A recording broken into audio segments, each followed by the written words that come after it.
এখন হাজির হচ্ছেন আমাদের চৌদ্দগ্রামের সাবেক এমপি সৈয়দ আব্দুল্লাহ মোহাম্মদ তাহের। দেখতেছেন গাড়ি বহরে আছে আমাদের আব্দুল্লাহ মোহাম্মদ তাহের ভাই। এই যে তাহের ভাইকে সবাই স্বাগত জানাচ্ছে।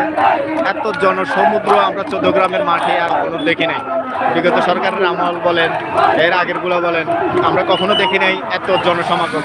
আলহামদুলিল্লাহ, বাংলাদেশ জামাত ইসলামীতে এত উপস্থিতি আমরা কখনো কল্পনায় ছিলাম না। আমার মনে হয় বাংলাদেশ থেকে যদি জামাত বাদ দেওয়া হয় তাহলে আর বাংলাদেশের কোনো জনগণ থাকবে না। ইনশাল্লাহ আপনারা সবাই যে বাংলাদেশ জামাত ইসলামের সাথে থাকবেন, আমরা আছি, দুঃখে সুখে আছে। আমাদের চৌদ্দগ্রামের আব্দুল্লাহ মোহাম্মদ তাহের আমাদের পাশে আছে, সবাই দোয়া করবেন ইনশাল্লাহ।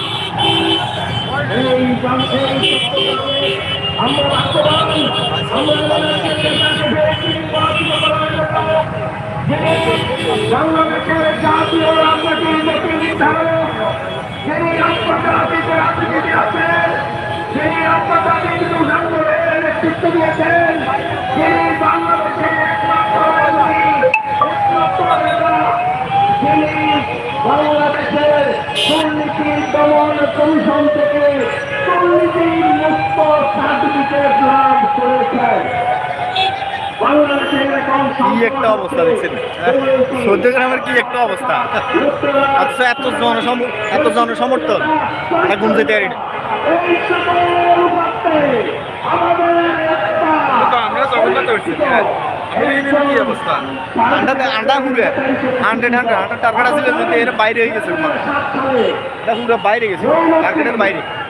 ইউনিয়ন নির্বাচনে গোসানো আন্ডা পুরো বেগে গোসাইলে, পুরো ইউনিয়ন একদম পুরো গোসাইলেছে। যদি কালে নির্বাচন দেয়, কালেও জগন্নাথ ইউনিয়ন পাস, কালে নির্বাচন দেয়, কালে পাস। দুর্নীতির অভিযোগে 3টি মামলা দিয়ে গ্রেফতার করে 17 বছর ছাত্রবাহী জেলে রেখেছে।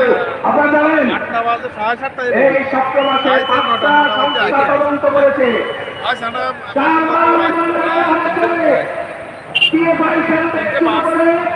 নির্বাচনের কোনো তথ্য নেই, যেখানে তাকে চট্টগ্রামের বাড়িতে বড় বড় প্রশ্ন হয়েছে। সর্বশেষে দুর্নীতির বিভাগে পরিচিত বলে মহাপরিচালক রেডিও, টিভি, জাতীয় এবং আন্তর্জাতিক সকল সংবাদ সংস্থার সামনে ঘোষণা করতে বাধ্য হয়েছে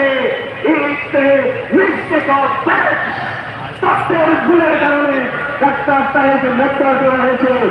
আমি তার কোন দুর্নীতির প্রমাণ পাই নাই। তাহের ভাই একজন দুর্নীতি মুক্ত নেতা। আর এই চট্টগ্রাম বর্তমানের জন্য বাংলাদেশে আলোচনা হচ্ছে জাতীয় সরকার হবে, হয় জাতীয় সরকার হবে, না হয় জামাত সরকার বদল করবে। সেই সরকার বদল করো, চট্টগ্রাম থেকে নির্বাচিত